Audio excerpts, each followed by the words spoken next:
American-made products are the name of the game for me and the Western Huntsman. I really will go out of my way and spend more money to buy things that are American-made and keeps jobs and things like that right here in the United States of America. That brings us to Vantage Point Archery. If you haven't listened yet, wherever you listen to your podcast as, go find episode 201, Vantage Point Archery with Ryan Corkwell and Jeff Stringer. Those are the founders of Vantage Point Archery, and these are great dudes. They'll give you a lot of the insight and information that you need on picking out your broadhead for this season. Don't wait any longer, guys, because season is going to be here before we know it. It's almost here. I am going to be shooting the VPA Omega with bleeders for this elk season. They have the single bevels, 2-blade, 3 blades. These are great broadheads. They're American-made. They're tried and true. They're tested. I've been shooting them all summer.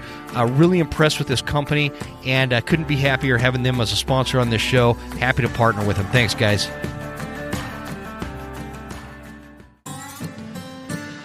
Back a couple months ago, I did an episode with Brandon Maddox, who is the founder and owner of Silencer Central. You should listen to that episode. It's episode 197. I love this company. I love this brand, and I love the American-made product that Silencer Central produces. I use the Banish 30 on my hunting rifle, and if you guys follow me on Instagram and you saw that video I put together, you'll see that it's not like what Hollywood portrays it as. It's not like it silences the rifle down into nothing. But it makes a huge difference. Like, my ears don't ring when I shoot. The animals don't know where the shot is coming from. It disorients the sound. And Silencer Central makes it super easy for you guys. Jump on to silencercentral.com and pick one out. You could ship your rifle to them. They'll thread your barrel. They'll ship it back. This is like a 10-day process. And the ATF process is shortened significantly. It's like down to 48 hours or less. It's the best time ever to get a silencer on your weapon, and you should check it out because it really is a game changer. SilencerCentral.com is where you could find them, or you can call 866-891-4494, and they're happy to answer questions. It's crazy. They actually have people that answer their phone. Again, guys, go to SilencerCentral.com. It's one of my favorite sponsors out there. These guys are just absolutely world-class with these world-class products, and I can't recommend putting a silencer on your hunting rifle enough. Save your ears, disorient the sound in case you need another shot. I mean, it's a game changer, folks. Check it out. Ladies and gentlemen, are you ready to make 2024 your best September elk season yet? If you answered yes, my friends, you are in the right place. From the Western Huntsman Podcast and brought to you by Phelps Game Calls, welcome to the School of September, the most comprehensive September elk hunting podcast on the planet. Listen in to some of the world's most prolific elk hunters joining us to talk about strategy, calling elk, spot and stock, and closing the deal on some of our wildest dreams. From the Broken Time Studio to your knowledge toolbox, let's get one step closer to notching that tag. Ladies and gentlemen, welcome to this episode of the Western Huntsman Podcast, coming at you from the Broken Time Studio right here in Northwest Montana, and this is the last and final installment for 2024 for School of September. And I thought that, the perfect guy to kind of close us out for the year before we're all out there in the September elk woods is going to be, I call him like the most seasoned professor on the School of September series. And you guys will find out why. So welcome back, Dirk Durham, aka the Bugler. Oh, hey, I feel like you just called me an old fart. No. I said seasoned. Yeah. You've done a lot of seasons. Yeah, that's a nice way of calling me old. Well, you are old. Didn't you just turn like 50 or 60 or something? Yeah, 50. Yeah, come on, Jim, 50. 50 is a new 40. That's what they say. That's what I heard. That's what I heard. Yeah. So I'm not super far behind you. So, but still obviously younger, better looking, a little handsomer. Well, is that a word? Yeah. It is. Okay, good. It is on this show. How you doing, man? I really appreciate you joining me. Really good. It's been a great summer. Been working my tail off at work, and weekends have been good. I've camped almost every weekend all summer. I've been in the woods almost every weekend all summer. Yeah, it's been a great summer, and it still hasn't been long enough summer. It seems like, Yeah, I know. I could use another month of summer. I love elk hunting, but man, I could use another month of summer I just love summertime. I do too. I hate the heat, but I love everything else about it. So see, I love it, man. I love, a lot of people don't know this about me, but I love boats. I love the way they look. I love the way they drive on the water. I like the way they smell. I love hearing them.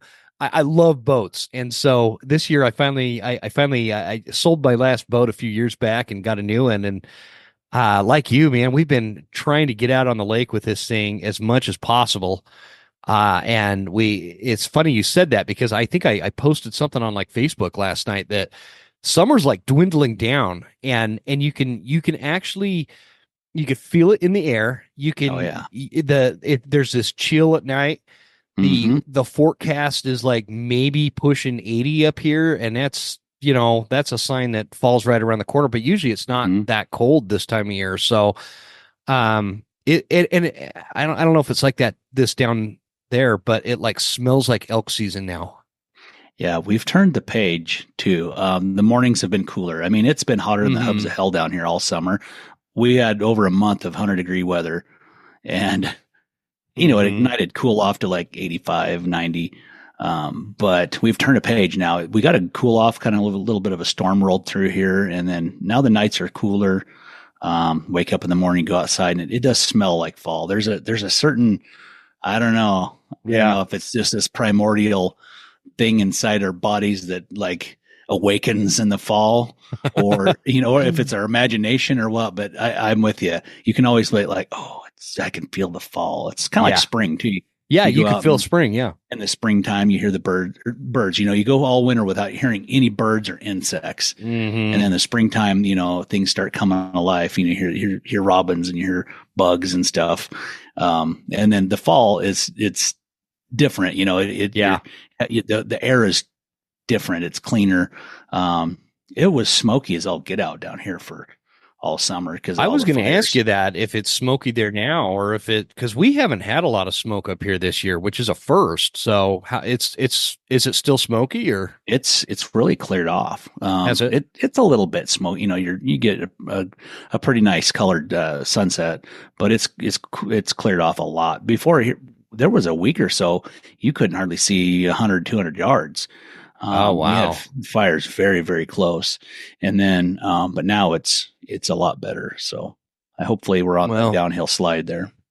I think and some people, this may not pertain to depending on where you live, but for us up here in like Northwest Montana and even North Idaho, it's been a pretty mild summer. We haven't had long stretches of 100-degree temps, and we had July started off real hot and heavy, and it was super hot. The lakes really warmed up, but then it just kind of we've had a lot of thunderstorms, summer storms, which is good. So it's kept the fires. Yeah, well, sometimes it's good. Sometimes the lightning it brings is not good for fires, but right. I feel like it's kept it wet enough that like things. There's no threats. Last year at this time, we were under threat at our old property, which we had on the market at this time. We were trying to sell it on the Idaho side there, and there was a fire right across the highway coming down, there in Clark Fork, and so we haven't had any of those scares this year.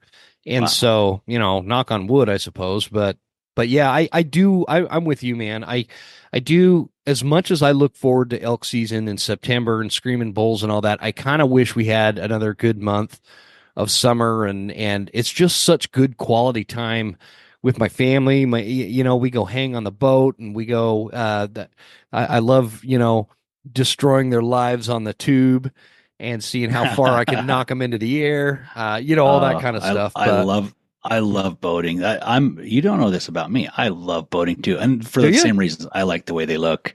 I like the way they feel. I like driving them. Oh, I love driving. I like tubing. I like water skiing. I like knee boarding.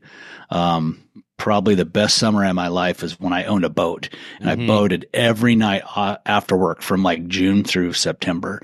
It was amazing. And it just, you can get to all the better fishing spots. And I mean, it's just like, this has been a great fishing year for me, man. It's been actually one of the best in like a decade. But if have you seen that meme on social media that's like, if I ever win the lottery, I'll never tell anybody, but there'll be signs and there's like some picture of whatever they're into. Like that would be me, man. I wouldn't say anything, but I'd have like 10 boats. Yeah. One for every occasion, because there's never a perfect boat, right? Exactly. You need 10 of them. I think you need 10. I want, right now, if you count my goofy little rowboat down on the pond, I've got 2. And I like to count. I tell my wife, we're going to add to the fleet at some point when we get some extra money, our fleet of boats. You have 20% built already. So just 80% more. It's got to build it. Does it count as a boat if it doesn't have a motor though? Oh yeah. I don't know. These guns are the motor right here. I think that counts. Yeah. Oh, well, man, I always love having you on the show. Really enjoy. I think the audience really gets a lot out of having you on because you have a great delivery method when we talk, tactics and tips and strategies and stuff for elk hunting in September. And it's like, it's crazy to me. I kind of that was my plan this year. I wanted to get you on for the last episode to kind of, go out with a bang for the School of September series. And in fact, we did it different this year, man. Usually I do one a month. This time, I think this is like my 6th or 7th in a row, School of September. Holy so we've cow. done a ton of School of Septembers this year. And it's actually been a lot of fun. It was nice kind of shifting gears from some of the other stuff we were talking about, but I wanted, like, just so the audience knows, I want to kind of set this episode up from the standpoint, like, you're really good at, like, talking about and coming up with these unique or like out of the box calling methods and strategies that are like, I don't know how many people in this audience are familiar with the wee-ipe whiz-bang.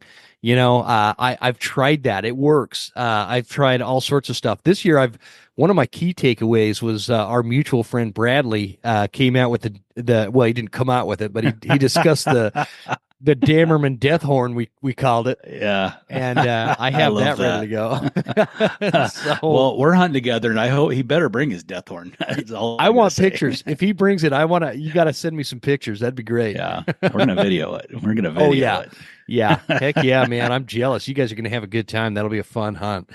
And so yeah, with this episode, I kind of wanted to talk about some of those out of the box style calling strategies that you've used in the past. And but we'll kick it off with some listener questions and then get into some of those. Like we do probably need to cover the wee-ipe whiz-bang and some other things that have worked in the past for you that like most people don't even talk about or do, or maybe they do them and they're like embarrassed even though they work and they don't even want to talk about them. So yeah, right. Stuff like that. So I'll kick us off with a couple of questions here, if that works for you. Absolutely. Let me see if there we go. So I'll start with the Instagram ones. Lively4, he asks, let's see. What do you do when you have a bull below you responding, but as he's responding, he's going away from you in steep country, primarily North Idaho? Move on to the next elk or dive down in on him. That makes sense? Yeah. Well, it just kind of depends on how he's replying. If he is giving you these half-assed, wimpy bugle replies where he just sounds a little timid, I may just scrap it. But if he's ripping big bugles, like he's got cows and he's ripping big bugles and he's responding well every time I call, I'm diving in. But some of these ones, they have this, it's kind of hard to explain. I can give you a demonstration, and this probably won't even sound right, but it's kind of like a timid, wimpy, chicken shit type bugle. I call it. These bulls will do. And I found sometimes it'll be like a young bull and he wants to mess around, play around and talk. But if you put any pressure on them, then they just kind of move off and you move off. And even if you like shut up and get close and then start talking again, man, them things will waste a lot of your time. So sometimes I will just be like, I'll mess around with him for a little bit, and it's like, no, I can see what's happening here. This thing's going to suck us down into this hole, and it's not going to be good, Yeah. But if they're responding every bugle and they're ripping big aggressive bugles a lot, I'm definitely, even if they're moving away, that's okay. I'm going to just dive in because I feel like at some point I'm going to catch up with him, right? And if he's bugling that much, especially if he's bugling on his own a little bit, I can just shut up. I'll just shut up and I'll just try to follow and close the gap. And it may take me half the day to get to him. That North Idaho stuff is so brushy and steep. But if I can keep track of him good enough to get on him by midday or afternoon, whatever, as long as I feel like I'll get on him with plenty of time to work him without it getting dark on me, then I'll dive right in. Can I throw like a caveat into that question? Yeah. Because that's actually a really good question, especially for the country that he's talking about, and like you're talking about getting pulled down into those deep holes. North Idaho is very specific and super brushy and steep and just rugged country, and you think about a lot of times when you do get a response on a bugle in North Idaho, they are in the bottom of those hellholes. And they're like, I mean, they could be pretty wicked. And so the caveat to what he asked, I'm just assuming it's a he. I apologize. The Instagram handle is lively4. You assume their gender. I assume cool. I did not mean to assume the gender, but I'm assuming the gender here. So if you're a she, I apologize. But the question of like, that real timid response that you were talking about versus kind of that more aggressive response that you get, what does distance have to do with that? Like if you're up on a ridge and you get a real aggressive bugle from the bottom, like a few responses, but each time it might move a little further away, but it's a real big, nasty, aggressive type, they sound super protective, that kind of bugle. Yeah. And let's say how much of a difference does like 300 yards versus a mile make? Is there a cutoff for you where it's like, okay, he sounds great, he sounds aggressive, but man, he is almost a mile away, way down this drainage. I don't know if that's worth it. Maybe I can reposition and come at him from a different direction or something. Right. Yeah. Well, yeah, you have to kind of factor in all those things.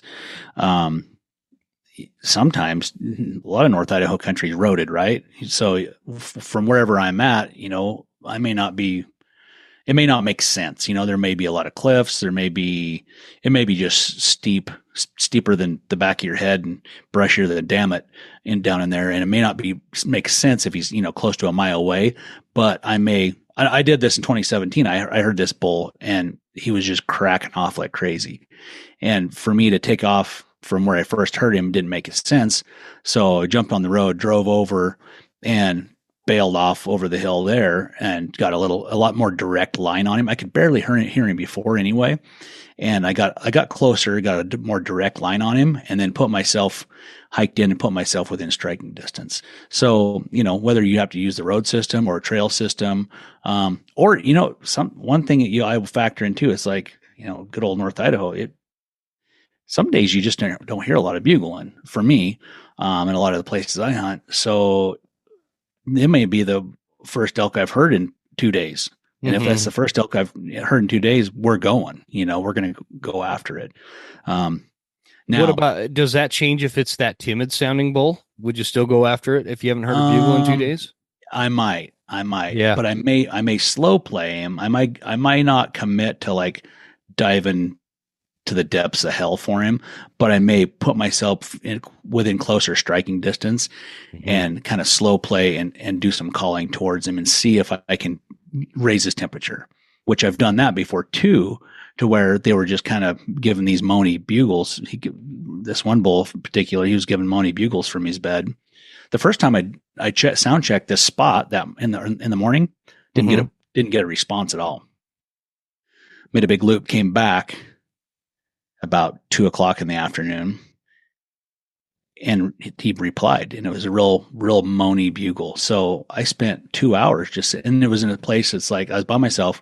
It was in a place where, man, if I walk all the way over there, I'm gonna have to drop way down 600 feet, climb 600 feet, and it's brushy, bad news stuff. If I go over there and kill that thing, I'm gonna have to stay the night and pack him out, probably the other side, and then it's gonna be a big deal. Yeah. So I thought, well, with the time I have left in this day, if I could get him wound up enough to come across to my side, maybe it's worth a shot. So I just kept sitting there and pecking at him for 2 hours, and finally he got mad. You could hear it in his voice. He went from just these little groany bugles to full bugles. And once he started getting those full bugles, within 15 minutes, he got up out of his bed, dropped down into the creek, and started climbing up my side. And for him, that wasn't that much of a climb. For an elk, it's nothing. Yeah. For me or you, you got to crawl through the deadfalls and all the brush, and it would have been a major undertaking. But anyway, he came over to my side and come into 40 yards, and I killed him. Wow. When you say you were pecking away at him, are you talking, you were just kind of throwing out a couple of little like locator bugle type things? Nothing, and staying put. So what he first bid on, he bid on cow calls. So I made cow calls like this. And he would answer. So then I would wait a while. However long it took him to answer, he didn't answer immediately. He took him like 3 minutes, maybe 5 minutes to answer. So I would wait 3 to 5 minutes, and then I would bugle. And then I would wait for him to call again. I wanted it to where every time he would call, I would call to cow calls, or he would answer my cow calls. And eventually him talking to my cows, and then I would bugle at him, but I would do that same shitty bugle, that moany bugle to him, and I just did this for like probably 2 hours. Wow. And finally he changed. He went from to a full bugle. And when he did that, I was like, oh, I've got him. I think I've got him. And his next bugle, he was 200 yards down the hill. His next bugle, he was in the creek. His next bugle, he was on my side coming. So I turned my head, I turned my calls, I face him away up the hill away from me and call to give the illusion I'm up the hill from him. Then he kind of stalled out. He came up to about 60 yards and stalled out. He just would not budge. And then he just shut up. And I'm like, dang it. He came all the way over here, and he must have caught my wind. There was a crosswind. It wasn't blowing straight down to him. It was kind of diagonal. So if he came straight up to me and then walked 50 yards, he'd catch that wind pretty easy. But he'd been on a straight line right up to me.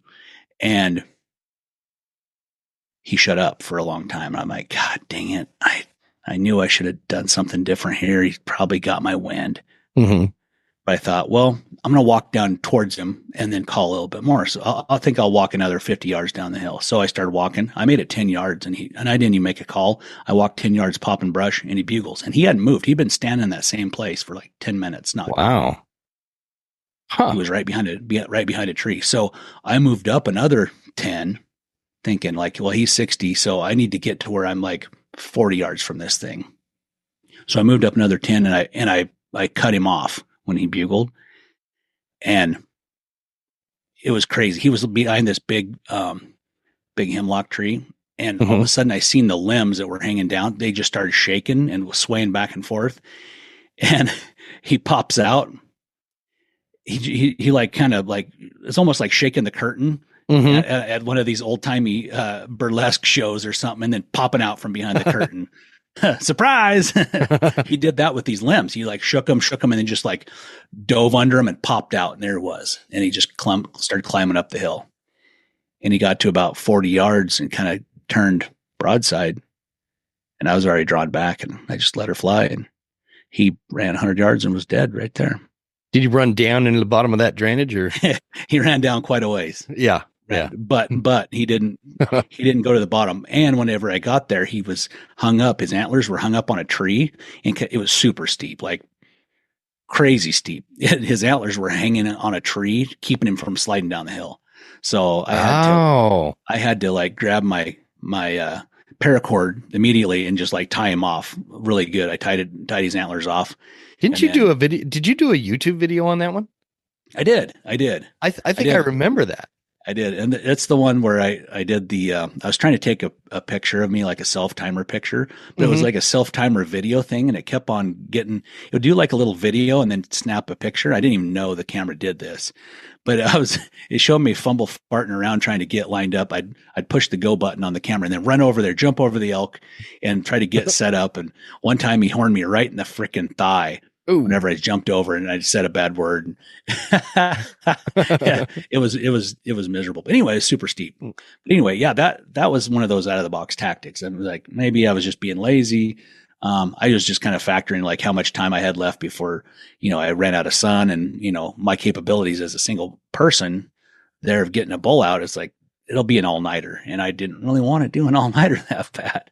So I tried the easy route and it worked out. Do you think in that circumstance when he was initially responding with that moany, lazy kind of thing? Because I've had a lot of bulls do that to me, and I think I get impatient. And in that case, do you feel like if you would have moved up and got 100 yards roughly and blew him out of there with a bugle, would he have left, or you think he would have fought? Oh, he would have came in, I think. You think so? If I'd have crossed over, if I'd have made that before move he was fired up. But yeah. I think if I'd have got over there and then started talking again, but I wouldn't have just got over there and knocked his socks off. I'd start over again with calls. Sure. And then let it escalate from there. But I feel like if I'd have been over there on his side and played his little game a little bit, I think he would have came in too. Okay, cool. All right, let's go to the next question here. Cut Right Mobile. That's my buddy Mike Edgehouse. He was on School of September 2 weeks ago. Okay. I remember I read this one earlier. This is a really good question. Actually, this kind of ties into the first question really well. You find an area where multiple bulls are bugling. Let's assume all distances and ease of approach being relatively equal. Which one do you go after and why? Oh, that's easy. I go after the one with the biggest bugle. The one that sounds nastiest and the biggest and doing the most calling. That's the one I'm going after. Unless there's others on the way to that one. Like I may intersect some on the way to that big one. Mm-hmm. Then, of course, I'll try to call them in. And who knows, like you say, they say you can't judge a bull by their bugle, which is true. Consistently, there's sometimes those big Jurassic Park ones, I mean, it's like they're pretty consistently a big mature bull, but I've heard some big mature bulls sound pretty dang squeaky. Like, wow, that was a big bull, and he sounded like that because they don't always bugle at level 10, right? Mm-hmm. Even big bulls, sometimes they'll give you that moany bugle and it's like, or a little squeaky bugle, but they can turn that volume up when they get agitated and make the most god awful, meanest Jurassic Park bugle you've ever heard. So, just like people, right? Yeah. We can all talk real nice, and then we can let the dragon out. So that I always kind of, and I want you to correct me if I'm wrong, because what I've noticed is that those bulls with that, that real growly undertone, like hidden behind the bugle, that like it almost vibrates the ground, and it's usually towards the end of that bugle, and that has never let me down from identifying mature from maybe just a raghorn or whatever. But the vice versa has never been that way for me. I don't know if I'm explaining that right. Like some bugles are just really high pitched and squeaky. Like there was that one a few years ago. I've talked about him on this show a few times where I called him Mr. Chuckles because he didn't bugle. All he did was chuckle. Like that's all he did. He may have bugled a couple little times, but for like 4 days, this thing just chuckled at me from this other side of this drainage. It was really tough to get to, but he'd always be back and he'd always willing to talk, and I thought he was a little guy, and he did surprise me when he finally came out and gave me the shot. It was actually a pretty decent bull. Yeah. And like, especially for me, man, I mean, come on. And so it was cool seeing that. And I don't know if I don't know if I articulated that right from the vice versa comment. So, it's like hour 16 for me today. So bear with my slow brain already is a little tired. I'm trying to wake it up. I get what you're saying. I get what you're saying. And I'll say this too. Like, I agree. Like, there's some of those like really big guttural bugles. It's like, I've heard some 5 points in small sixes that sounded like they were pretty badass. Like, there's like, sounds like a pretty good bull, but those like an 8 or a 10-year-old bull, there's like this next level of like, nastiness and sound and thump. And then the chuckles or the grunts are like kind of a dead giveaway. Like an old bull will have the most thunderous, badass grunts. Like, that's not a 5 point making those grunts. I can tell you. I'm just like, I'll guarantee. I would bet my paycheck on it. Yeah. Unless you were born yesterday, you're very well aware of the fact that a lot of companies spend a lot of money on marketing and advertising and just their overly proudness of, if that's a word, their name recognition. This is not the case with Hoffman boots, guys. Don't go drop $500 on a good pair of boots when you can go to hoffmanboots.com and check out the Hoffman Explorers. They start at $370. I could save you 10% off of that by using promo code Huntsman10. Guys, I've been traipsing through the mountains of the western United States for almost a decade in these boots. They're totally waterproof. There's no break-in period. They're every bit as good as those high-dollar boots out there that you see for a lot less. So don't waste your money on the other stuff. These boots have everything you need for a lot less, and I wouldn't steer you in the wrong direction. I wouldn't recommend them if I don't use them myself and don't absolutely love them. Check it out at hoffmanboots.com. Promo code is Huntsman10. But there's some pretty wheezy sounding 5 points and small sixes just because they're I think, there's some that are lovers and some that are fighters, and the fighters, they've been bugling all month and they're getting kind of hoarse, but I still think there's those big old bulls just have a next level sound that I usually bank on. So yeah, I'm gonna head towards the one that's talking the most or sounds the biggest. And then how I dissect that too. So it's like if I'm targeting that one that's talking the biggest or the most, I'm not going to bugle at any other bull. So when any other bull bugles, I will not answer them. I'm only going to talk to the one. I will only answer the one I'm going after. Okay.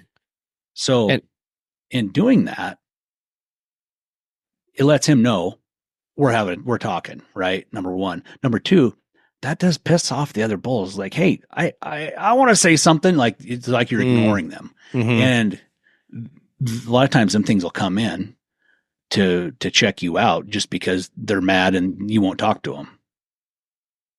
Has that ever happened where like you're talking to one specific bull, but the other one's getting pissed because you're curious? He comes to check you out. He sees you, spooks him off, and does that usually spook the bull you're after off, or are you usually clear? What are your thoughts on that? Because not usually. Yeah, because I like North Idaho, I can't see that happening, but somewhere maybe like I don't know, Colorado or some of that open country in Wyoming, it's like they can just see everything. It almost makes me uncomfortable. Right. I think if it's more visual or they can see like an elk getting spooked off, then it might spook the other bull. But sometimes, you have to think like if those bulls, young bulls, those satellite bulls will come into a big bull or whatever, and they'll get the run put on them. The big bull will chase them off. That's not uncommon for them to come in and then chase off and run off and be scared. So, if they hear that kind of stuff, if I have a bull that comes in and spooks, that I didn't want to shoot or I couldn't shoot because I too brushy or whatever, I spooked him off and I'm talking to another bull, I'll just scream at that one and just keep advancing. Like get out of my way. I'm coming after this one guy. So, Okay, cool. See, I'm getting a lot out of this. I don't care what the audience is getting out of it. I'm getting a lot out of it. You self-centered. I am self-centered here. Okay. Switching to the Facebook questions. So Gary on Facebook asks, let's see. I personally like full moon hunting. Seems like they bed early, and by sometime midday, a bull will respond better than almost any other time in the daylight. With the full moon being the 17th, what 7 to 10 days around then would you hunt if that's all you had? God, sorry, stuttering through those, man. I really do need reading glasses, and I'm just fighting it. Right. So the full moon thing is kind of funny. Over the years, I've experienced several different experiences with full moon. I've had, earlier on in my life, I'd have hot, dry weather, full moon, no rut activity at all, like just very first light, very last light, just nothing happening really at all until the bulls would shut up like the first fit. Soon as you could see a little bit of light in the morning, like light enough to shoot, they'd be shutting down. And the same in the evening. They wouldn't start talking until, it just got light enough to where, well, like now I can't see my sight pins anymore. And then they start talking. Other times I've had it where they would shut down, they would be in bed by 8:00, and by noon, if I could get in to where they were bedded by noon, we'd get some of those moany bugles in midday from them. They would just, and maybe not very often, but just enough to know that where they're at, get close and call them right in the middle of the day in hot weather. Like I'm standing on an 80-degree hillside and sweating and flies buzzing me and a bull screaming coming in. Or, maybe earlier in the afternoon, as soon as the shadows turn long, which is about 4:30, depending on which slope you're on. But by 4:30, a lot of times the shadows are starting to grow long and starting to cool off a little bit. And elk start getting out of their beds and start eating and start getting ready to make a move. I've had on full moons, I've had really good luck, in the early evenings and middle of the days. Like, almost better luck than just trying to do it like on a regular, like a half moon or crescent moon or whatever. So a waning gibbous or something, waxing gibbous and a waning gibbous. And there's all this moon lingo. Waximus Maximus. Those are the best. But I feel like, daytime activity typically will slow as the moon gets bigger. So if you're a half moon and you're hunting the week leading up to that full moon, the first part of the week you'll have more daytime activity in the mornings, that 8 till 11, let's say. And as the week goes by and as you get towards that full moon, it seems like there's less of that activity during that time. They might go to bed super early, but I found those bulls, man, when they go to bed early, they've got one thing on their mind, right? They want to go lay down for a little bit, but after they get a little bit of rest in them, maybe a little food, they got one thing on their mind, and they're going to get up and they're going to walk around their bedding area and they're going to sniff their cows and they're going to rub their antlers and they may go hit a wallow and roll around a little bit, but they want to make something happen, right? They don't just like to lay around all day. So if you can be very close to their bedding area where they're going to be defensive of those cows, if you can get close to that, that 12 o'clock to 1 o'clock, man, that's magic time. That's a great time, whether it's a full moon or not. But on the full moon, it seems like it's even better because they've been in bed for so long. Yeah, I always give you credit for that little tidbit there because we talked about that years ago. Dubbed it the midday madness. Yeah. When I was figuring out my little soundboard, we made midday madness with the echoes and all that, and so it's always stuck in my mind. And you're right, man. I love that time. I love that time of day. Like last season, I had a work thing or whatever. I didn't get home till like 2:00 in the morning. So I slept in for the next day going hunting. I wasn't even stressed about it. I got out there, I got on the mountain at like 10:00. And got directly into bugle action. It was pretty cool. But that full moon, I think, how much do you think, like for the sake of future discussion, because this full moon discussion is always this like big deal, and I don't know how much attention I really pay to it, other than when we're talking about it on the show here. But does like full moon in the first week of September versus full moon like this year, it's on the 17th. I think that makes a big difference. I think that And that's just my opinion. I don't know, man. Yeah. Yeah. I think a full moon later in the month is better than a full moon. Right. Yeah. Oh, me too. Yeah. I didn't say that part, but yeah, definitely. And I've had it, I analyze these things. And I've always tried to figure it out, and I'm like, I'm going to figure this out. And right when you think your hypothesis is correct, then the next year it completely tanks it. And you're like, well, I was completely wrong about that. I feel like there's so many things to consider, depending on herd dynamics. Let's say you're in an area that has, 30 to 50 elk in a herd. They're going to act so much different than an area that has 5 or 6 elk in a herd, right? Sure. I think the moon phase is can affect them differently too. But even so in theory, people want to hunt the dark moon, right? The new moon, for instance. So the full moon is passed, but I've found sometimes after the moon, gets full and it starts dropping off, it takes a while for things to kind of pick back up. Thinking oh, it's going to get really good. And there's been several times I've been disappointed. Oh, it didn't really pan out like I thought it would. So yeah. Honestly, I kind of gave up. I don't even look to see what the moon's going to do anymore. And I honestly didn't even know when the full moon was going to be this year. I haven't even looked. The only reason how much I put into it nowadays. Yeah, I'm the same way with that. The reason why I think it's a bigger deal this year is because it's supposedly going to be this super moon. Oh. It's not like a regular full moon. So that's when the werewolves come out. That's when the teen. I was going to warn you. Teen wolf, even. Yeah.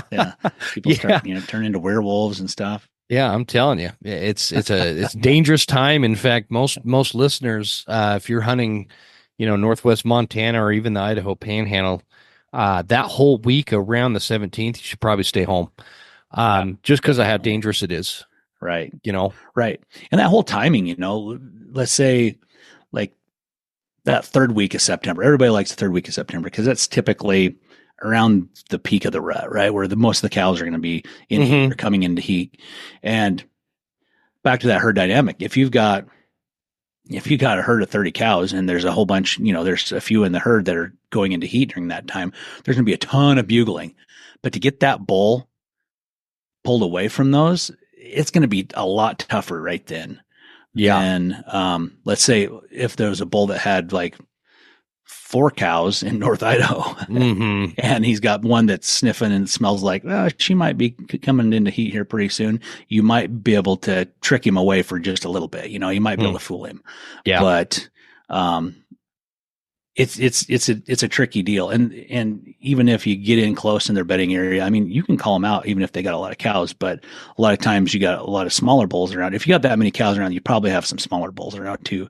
And the satellite bulls they'll get in your way. And then if you're that close to the herd, if they turn around and spook right back to the herd, like if you're within 100 yards and they spook and just run right back into the herd and act weird, they may take with you. They're changing zip codes at that point, I think.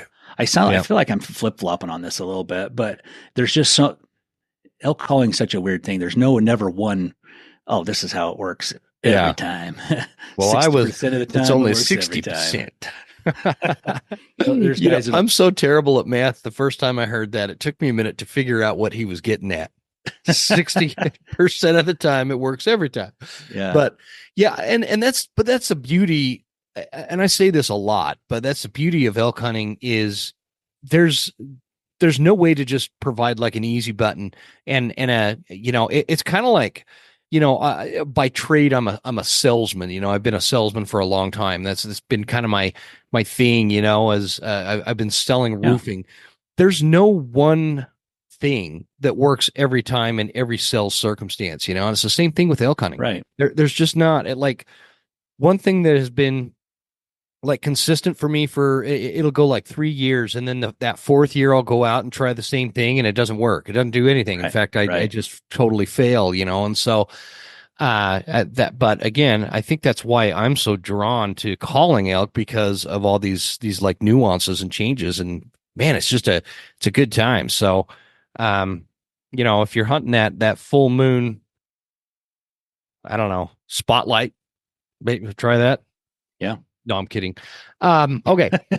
Andrew asks, early season hunts. Do you get ice every morning for your cooler? I was thinking about having a couple 24 packs of water bottles in my garage freezer and just grabbing those each morning for my cooler and refreezing at night, if not successful, and grabbing the next morning. What say you? I think what he's saying is he's going to freeze. He's going to alternate freezing those 24 packs of, dude, that's a lot of shit to freeze. Yeah, you can make it a lot more simple than that. And here's what I do. So I will go and buy 1 gallon water bottles, water jug, if you will. Yeah, like the milk carton type. Yeah. And they're cheap. They're a couple bucks a piece, right? You go to your local grocery, I get like 10 of them. I got a big Yeti, 210, I think it is, a big cooler. You can put a whole elk in it. Oh yeah, I saw that thing, man. That thing it takes up half your truck. Yeah, it takes 2 men and a boy to lift it with nothing in it. but I'll freeze up 10 of those things, and then when I get ready to head out, I will throw all of those in my Yeti, and then I will sometime, depending on if I had 10 or if I had 6, my plan's 10, but sometimes during COVID, they would even limit you of how many you could buy. So I'd have to buy like 4 at this store and 4 at the other store, but that's a wholly different story. But anyhow, or you can get block ice, like to help with that. So maybe you got 6 of those jugs or 4 of those jugs or 8 of those jugs and a couple big pieces of block ice, not the cube ice, and put those in your cooler.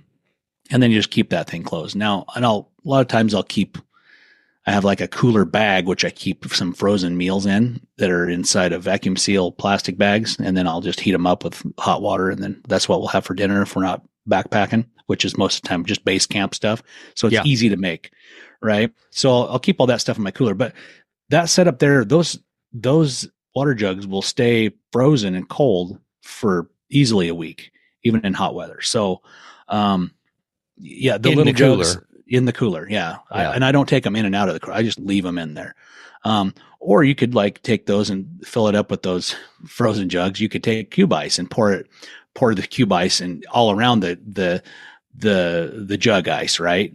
And either way, I mean, you're going to spend a little bit of money on ice and water there, but in the end, once you finally do kill something, your cooler is going to be cold, right? You'll be able to throw quarters in there, and get them to town and put more ice on. Either put wet ice or dry ice. I prefer dry ice if I can get it. So, yeah, that's a good point. The cooler, if you let that cooler heat up and then you try to have this plan of getting them out, it's way easier to keep ice in a cold cooler than a cooler. And obvious, when I say it out loud, it sounds so freaking obvious, like no kidding. But I know that, we were talking about boating earlier. When I load up the cooler with the boat, I don't want to dump all the ice I just bought in the cooler and have it melted 2 hours later because my cooler was hot. So I fill it with hose water, which my hose water here at the house comes from 340 feet underground. So it is ice cold.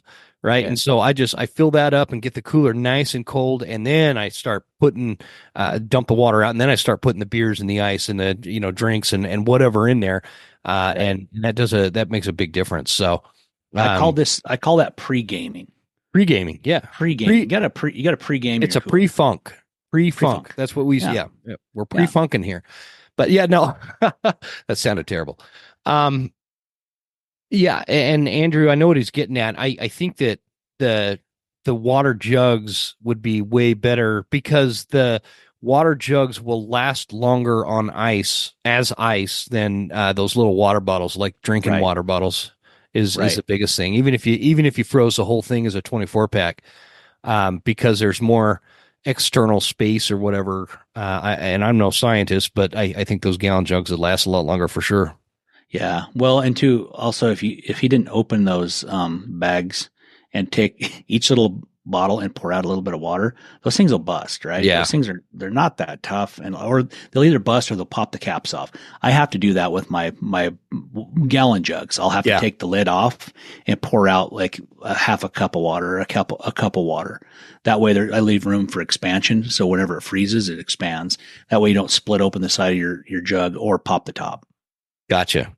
Yep. Good tips, man. What do you think, just like with your experience with packing meat out and all that? We've had a lot of discussions about this, and I think it's a good topic because I don't know. I feel like a lot of people kind of end up a little unprepared when they end up with a dead elk in front of them. Like temperature wise, at what point do you feel like it's critical to worry about ice and getting those quarters on ice versus just throwing them in the back of a truck that maybe has a shell, a canopy cover or whatever, or you could shade it with a tarp or something and start cruising off the mountain and maybe you're a couple hours from town or something. Do you have like a thought on where that cutoff temperature wise outside is? And exposure to sun, I know, has a lot to do with that too, but yeah, and I don't have any scientific anything to back this up, but I'd say, if you're anywhere from 30 to 60 degrees and you're an hour or two from home and you just threw your quarters in the back of your truck, you're going to be completely fine because you're going to have a lot of air circulating on those things anyway, blowing down the highway at some point. It's going to help cool them off. The biggest thing is just getting the hide off the animal. Just as soon as you kill it, as soon as you recover it, you get your pictures taken, get the hide off, get it hanging. That bull I shot in New Mexico in 2022, it was hot. It got probably 80 degrees that day. And where that bull died was literally out in the middle of this, almost looked like a Sahara, right? And there was this little not a lot of shade. There's this little clump of trees there, and it died right in the edge of those clump of trees, and we drug it into the trees and broke him down. And rather than like trying to pack meat in that 80-degree weather out in the hot sun, I elected to hang the meat in these little trees there and just let him cool. Kept him in the shade all day. And we sat around there after we broke him down. We just sat around there and drank our water and snacked and giggled like a couple of fools and waited till evening. Once the sun went down and started getting cooler, that's when we started packing, right? Then we packed that thing out in 2 trips. So we 2-tripped it. The last load was in the dark, but I feel like you're better off to do that rather than in 80-degree weather, throwing that quarter that needs to cool off some more, that's still pretty hot down to the bone.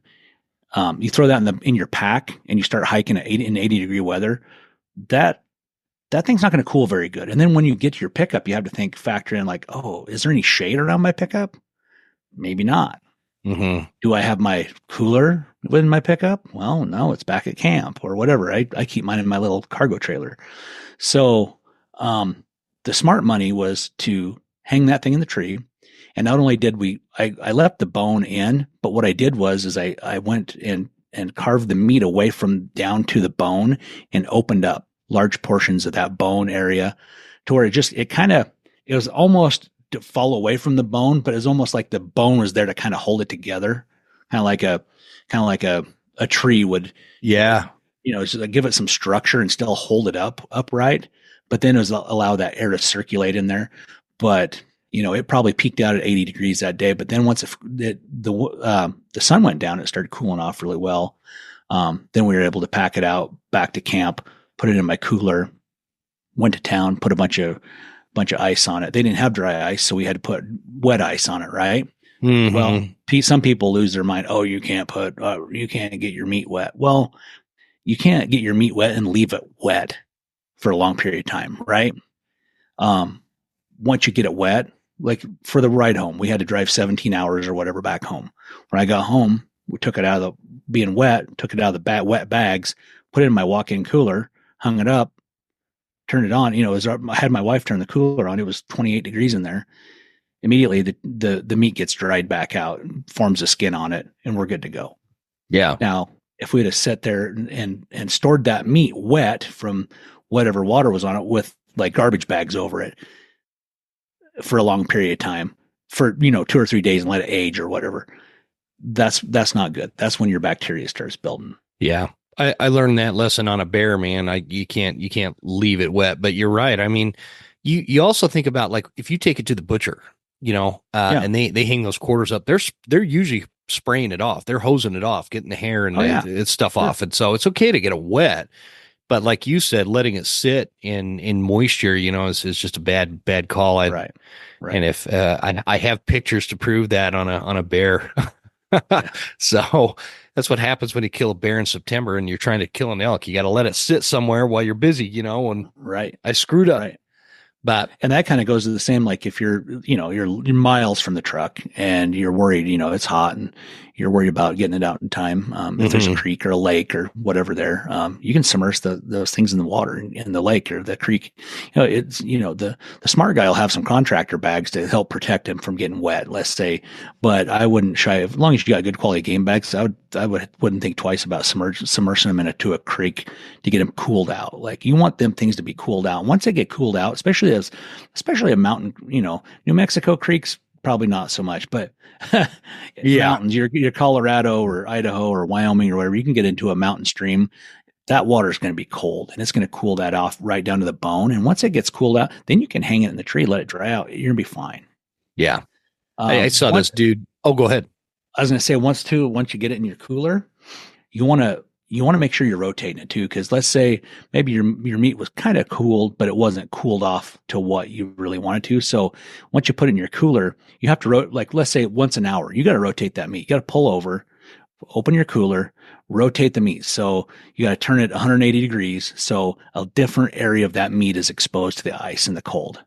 You got to take the ones out of the bottom, move them to the top. You know what I mean? You have to just constantly keep moving that meat around in your cooler to make sure, if it hasn't had a good enough time to cool off.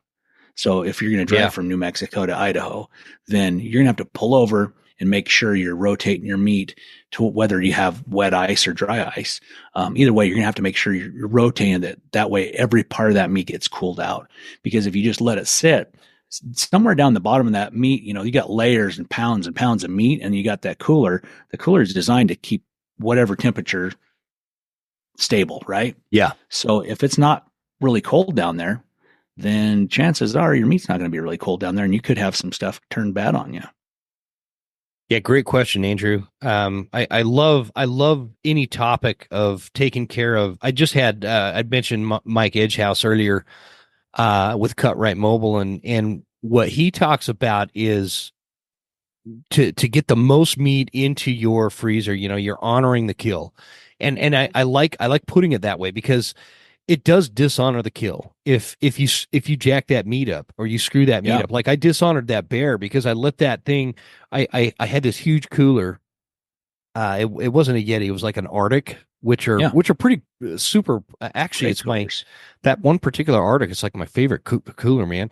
Anyway, I left for a couple of days for elk because I'd killed this bear during elk season, and man, I didn't do, like, I let the moisture sit on it, the ice melt, and it just ruined the meat. It just soured the meat. It was plenty cold, but if that would have been something else, I wouldn't have done that. But it was one of those situations where, like, usually I just take a bear to the butcher because I don't know how to do like sausage and stuff. We usually just have like smokies and sausage made out of bear meat. And for some reason they couldn't get him in, and I didn't want to wait around 2 days waiting for that, and I didn't have the equipment. So luckily, it's you're not required to take the meat on a bear anyway, but I did feel like I dishonored the meat in that bear, or the kill, and so anyway, I just like Mike's point with that. So it's a big topic. A lot, I always wonder at the end of every season, man, like across the country, how much wheat or meat gets like jacked up by improper care, too much heat, not getting it out, not getting that hide off soon enough, or letting it sit in a. The worst was I helped this dude. He'd killed a mule deer up by where I was hunting mule deer, and I helped him pack it. He was kind of an older guy, having a tough time getting him back up to the hill, but his pickup truck was parked right in the direct sun, and so you imagine a pickup bed is metal, right, and that sun hitting it. if it's 80 degrees outside, that metal's like 110, 115 degrees. Sure. Yeah. And he just like insisted he didn't want to get the hide off until he got it home. He didn't want to do anything. He just gutted it. And it's almost like you could hear the meat cooking when we put that sucker in the back of his truck. Yeah. And so I don't know. He's probably got a wife that says, "Oh, mule deer tastes like shit," and that's why, Yeah. So Absolutely. There's a lot that goes into it. It's crazy to me the lengths people will go to do shit the easy way to get their animal out instead of doing it the right way, because the easy way turns into more work in the end than just doing it the right way. For instance, if you have to like move an elk very far in the woods, you might as well just skin it, break it down, gutless method, quarter it up, and pack it out. My brother-in-law, I'm going to throw him under the bus. He shot this bull. Him and his kid shot this bull. And he's like, I got to get somebody down there with a winch because it's not very far. We just got to winch it up this little steep hill there. We're going to winch the whole thing out. And I'm like, okay. I'm like, why don't we just like cut it into pieces and pack it up? It's 100 yards. He's like, no, we'll just winch it. We'll winch it. So, wow. We got another buddy. And like, what do you mean? Like one of those chainsaw winch things or an actual truck winch? On a side-by-side. Oh, gotcha. Okay. Winch. It's a 3,000-pound winch. It'll be nothing to pull an elk up the hill. Well, it wouldn't pull this elk up the hill. So now we're cutting it in half. So I'm like, well, where's your meat bags? Well, I don't have any. I have a bed sheet. So we cut this elk in half, and he wraps a bed sheet around it. And he's like, all right, we're going to pull this up the hill, the front half up the hill. And I said, okay. I said, well, while you're dicking around pulling that front half off, I'm going to go ahead and cut these hindquarters off, and I'm going to pack them up the hill, and I'm going to beat you. He's like, oh, bullshit. So I cut these hindquarters off, pack them up there, sit down, waiting for them. They get that half of the elk up the hill in his wife's bed sheet, and something happens in it. The cable unhooks, and the half of the elk rolls back down to the bottom. Oh no! And mind you, the hide's off, so it's well peppered with dirt and pine needles, and now bruising. Yeah, now bruising. Now it's tenderized. So finally, after a whole bunch of like grunting and like extra work, they finally get this other half up. And he's like, man, I appreciate it. You guys, I'll give you some of this meat. I'm like, I'm good. I'm really good. I don't want none of that nasty wow meat. But what I'm getting at is like, people will like go the extra mile and go through like great lengths of like, to like cheat the system. Like, oh, we're just going to drag this thing out. We're going to tow it out, or we're going to load it whole. I know where you, in the end, you could just like quickly break it down, cut the meat off, pack it out. And then when you get home, you don't have a carcass to deal with. You don't have to deal with getting rid of elk bones. You don't have to get rid of an elk hide. You don't have to get rid of all that shit. You can leave it in the woods, right? Where, and then, the coyotes and the squirrels and everything else in nature is going to eat the leftovers. And exactly. Yeah. You're kind of giving back. You're kind of giving back to nature at that point. And I'm kind of big on that too, man. I had one of our chickens died. I don't know how.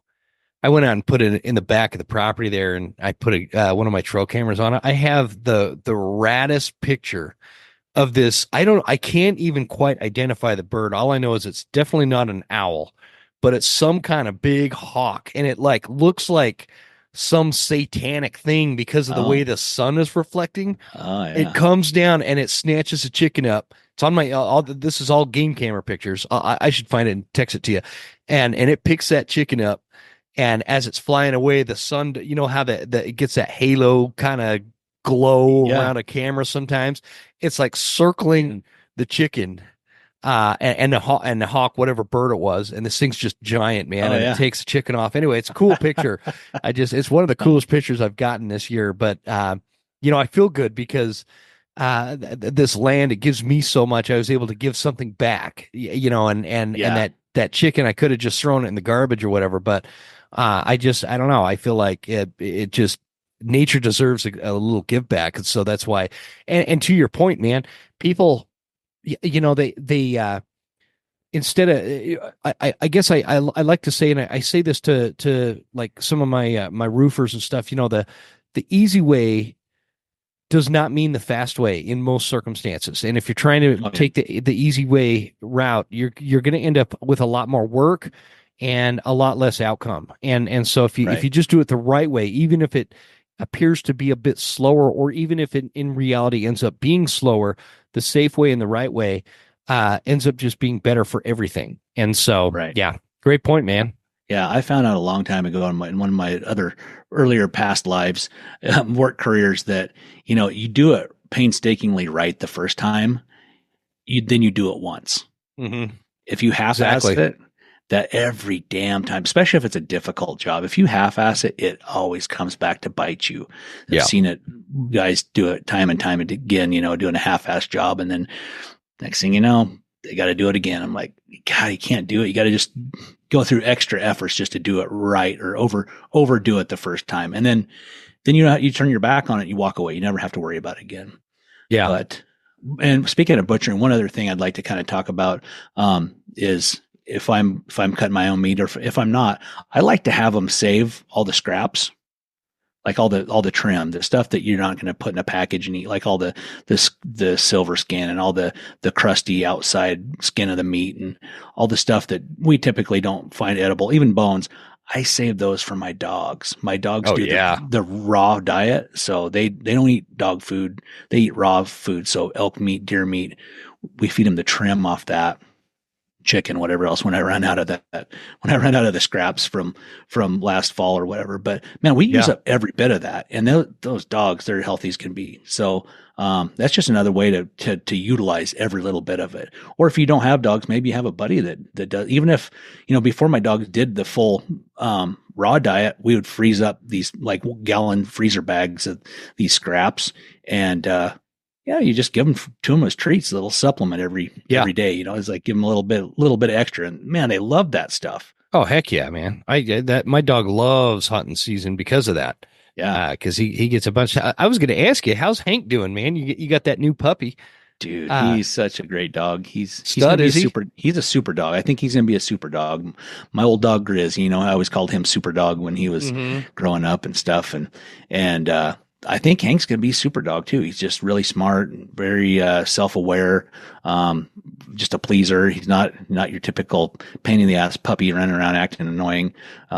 He had a little bit of that at first, but he's kind of got through that now, and he's just awesome, just a great dog. And how did Jocko take him pretty well, or did it take him a minute to be like, no, who is this little bitch? He don't like him still. I don't think like we brought him home and he wouldn't look at us for 2 weeks. He wouldn't look at us or Hank for 2 weeks. Yeah. He would be like Jocko, and he would just turn his head and look the other way across the room. He was so pissed. And then finally he started warming up to him. Took him a couple weeks to warm up to him. And then they play pretty hard now. They do that teeth game, I call it, where they bare their teeth and do the mock fighting, and they bite each other, bite the hell out of each other and roll around. And Hank, he's a pretty dominant dog. He tries to hump. He's always trying to exert his dominance. He's trying to hump Jocko, or tries to hump the cat, or tries to hump whatever he can. Like, hey, knock it off. But he's just he's a teenager. Yeah, he don't like that. Yeah. That's funny, man. When we got Wyatt, my young one, Trevor was, gosh, he was like 9 or 10. Man, I got the permanent resting bitch face from him for like months. And he was not having this puppy, but before Trevor died, the last year or so, they really buddied up, and Trevor really looked out for him. But and Wyatt's been mourning, over the loss of Trev, because he didn't know life without Trevor. Yeah. And so he's just like kind of coming out of it, in fact. And it's been like, I don't know, 3 months almost. Yeah. And so anyway, it's an interesting dynamic. The dogs, they kind of want to be the only child, right? Yeah. But it's better for him. It's going to keep Jocko younger having Hank around. Oh yeah. And it did. I guarantee the fact that we got Wyatt, and when we did, it extended Trevor's life by 2 years at least. Oh yeah. It pulled him out of this, geriatric dog phase, and just put a bunch of life back into them. Yeah. And yeah, gosh, I miss that guy, man. Anyway, we're supposed to be talking about elk hunting, aren't we? Yeah, I know. That was my bad. I got us off topic. We haven't talked on the phone for I know months, we haven't just BS'd, man. up. What happened? You just you're like moving up in the world too much and won't talk to me anymore. Well, or you're something. you're I don't working know. all the time. You're like working long hours too, man. I know it's I never wish for winter, but this has been a pretty busy spring and summer, and like I'm kind of looking forward to winter, so that like I'm not working like this because you can't roof in the winter, right? Right. I mean, I suppose you can. If somebody's real cray-cray. Real desperate. Yeah, if they're real desperate, I'll put a roof on for you. Okay, I want to let's shift gears. I think we hit all the questions there. You okay on time for a minute? Yeah. Let's talk for a sec about some of these, and actually how I want to phrase that is like, because you alluded to this before I actually hit record, and I can't remember how you worded it, but you know how like there's this assumption of how bugles should sound, whether people hear it from old Primos videos or from like, elk calling competitions and things like that, where like there's these perfect sounding bugles that are ideal, and you hear them on like the intro of a lot of podcasts, these perfect sounding bugles and whatnot.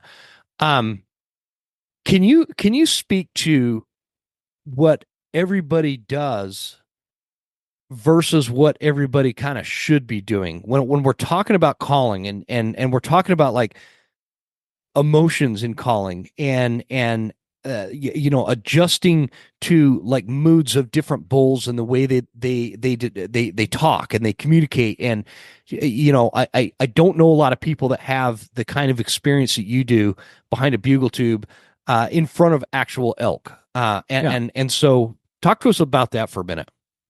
Yeah. So, everybody, when you say, yeah, I heard an elk bugle. So the quintessential elk bugle that comes to mind is that 3 or 4 note bugle, that doodle-doo, doodle-doo. Yeah. Kind of like the canned recording of a coyote on an old Western. It's always that typical coyote. Same sound every time. The same one. I think it's like the same one. They got online, downloaded the same old coyote. But in elk bugles, in a lot of people's mind, when they think of elk bugle, that's what they think. And that's probably the easiest one to master too, is like, okay, I can go up the scale of notes, hit the top note and bring it back down. Like I made an elk bugle. I made it. Which elk make that noise too sometimes, a lot of times. But as you talk to an elk, as you're having a conversation with an elk, as you're going and having some back and forth with an elk, he may have some of that in the beginning, but as he gets wound up and gets more mad, he may do all sorts of crazy bugles, different, and he may even make some stuff that doesn't even sound like wow, that sounded terrible.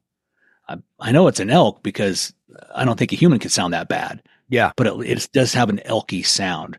Whereas some people, I've heard them. I've called in some dudes that were making these noises, and I don't know where they got their information on what an elk sound should sound like, but it sounded nothing like an elk sound. They were making a noise like a puppy in distress. They were kind of going.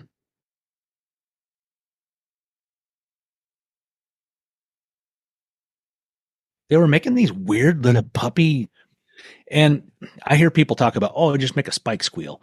Maybe they had heard someone say that's a spike squeal. Maybe they were trying to spike squeal. Somebody told me that years ago, Dirk, that like, if you go out there and sound like the biggest, baddest bull on the mountain, you're going to chase all the bulls off. I have found the opposite to be true. I found that if you try to make this little, chintzy, squeaky, little wimpy elk bugle, the bigger bulls, they're not going to pay attention to you. That's like Mike Tyson standing in a bar, right? And some, like, I don't know, 5'2", 110-pound dude walks up and starts talking shit. Do you think Mike Tyson's going to take the time of day to worry about that dude? Like, it's the same kind of situation. It's exactly. Like the big bulls. What I found, that they don't, like, the meaner, once you've warmed them up, the meaner that I am, the meaner they get and the more pissed off they get. Those little squeaky bulls, that those sounds, they just don't, I don't know, they don't do it for me. What say you? Right. Yeah. You're wasting your time. First off, most spikes don't make a squeal. I make pig squeal. Yeah. I always say this, like pig squeal, Mice. but spikes, a lot of times the bugles I've heard spikes make have been a kind of a weird sound that sounds like they're going through puberty, kind of a, Yeah, I was going to say, yeah, like they don't even know how to do it. That's not a squeal. It's like a weird nerdy sound. Yeah. All you dudes listening, remember 7th and 8th grade and how you talked and how you always choked in front of the girl because you were talking, but your voice cracked because you were going through puberty. That's the same kind of shit, or the same kind of stuff, with a spike bugling, Right. Or I've even heard spikes sound like a 2.5-year-old bull, like a 4-point. They'll make a full bugle and some of those really excited chuckles, really fast, weird, excited monkey chuckles or something. I'm like, but I never really heard them squealing around. Now I've heard big bulls make cow calls. I've called in big bulls and like 15 feet away had like this bull come in and he got really close and he made the most delicate little calf sound that you've ever heard. And there was no other elk around. It was the bull and he was making this little noise like this. Yeah. Like the most delicate little sound, but it would have been inaudible if I'd have been 20, 30 yards away. Yeah. Now, totally. Maybe that was the noise they were trying to make. But they were excited and they were blowing on a Doug Flutie bugle to make it. I don't know. But anyway, my point of it is, it's like, you don't have to sound like a perfect, like a world champion elk caller. You don't have to sound like that perfect quintessential bugle, but you have to sound like an elk. An elk can sound really terrible, but you can tell it's an elk and there's like some emotion they put into it. When my brother and I first started elk hunting, I caught on to calling really quickly. He didn't. He sounded terrible. It was the most god awful sound. Is this the guy that you said he put his bow on his head to mimic the antlers in that field and it like worked? No, that's my brother-in-law Randy. Oh, okay, okay. Now my brother, he had this bugle, and he would, and now like after years of messing around with him, figuring out his calling, like he'd have a lot of air escaping around the diaphragm, so it wasn't sealing right, and then he would blow on that frickin' thing like the second coming of Christ. Like he would just blow on that thing as hard as he could, and it would distort like the sound of the reed. It wouldn't get a good clean bugle, and it just made this god awful bugle. But man, it would piss off bulls. They would just come.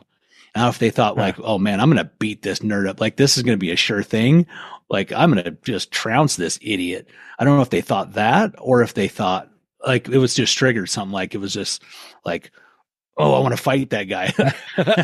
He pissed him off, man. He just, it was like irritating, I guess, or something. Has to be what it is. I don't know. What was that one Will Ferrell movie? The guy's like, I hate your face. Change your face. I just want to punch you in the suck hole. Like that's the kind of bugle you want to make, right? I think that's isn't that Step Brother or something like that? Where, or I don't know. Brothers, or I think so. The Catalina wine mixer. But so anyway, that's the kind of calling he would do. But I felt like I'd have to tell him, like, hey, tone that down a little bit, because he would like turn it up to level 12. It wasn't level 10. It was like level 12. It was beyond. I'm like, hey, tone that down a little bit. Because I feel like a lot of new callers, they don't understand, like, man, I'm trying to make this big sound like a big animal. I need to blow this thing as hard as I can, and which makes things distort. Like sometimes you have to take things down a notch a little bit to get a little better control. But be that as it may, if it sounds pretty elky, that's good. Now, if it sounds like you're molesting a dog, not good. Mm-hmm. So there's definitely a fine line there.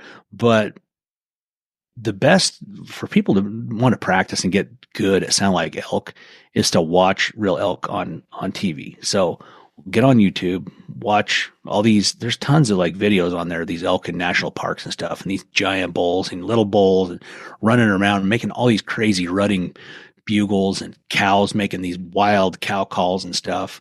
And you'll soon find that the cookie cutter calls that you see and hear most people make they're just pretty much just basic calls. They're not like next level, which elk make some crazy sounding cow calls and crazy sounding bugles.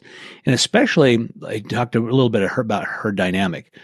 One thing I've noticed about North Idaho, because there's just not a lot of big elk numbers, at least where I hunt, I just don't hear a lot of cow talking, a lot of cow calling. The cows are just not very vocal. Mm-hmm. But areas I've hunted where there's been like 30 to 50 cows or more in a group, man, them things are talking all the time, making all sorts of wild sounds. Not just your cookie cutter, they're making wild sounds, and cows making bugle sounds and making these kind of gravelly sounded cow calls. And it's crazy. So you don't have to sound perfect like the guy on YouTube, but what you have to do is sound like an elk. So watch these elk videos, let the elk make the noise on the video, then you mimic it. Just spend some time, if you have to send your wife to the spa or whatever or maybe she's into it. Maybe she wants to learn how to call too. Like sit around and watch these videos and learn how to call that way.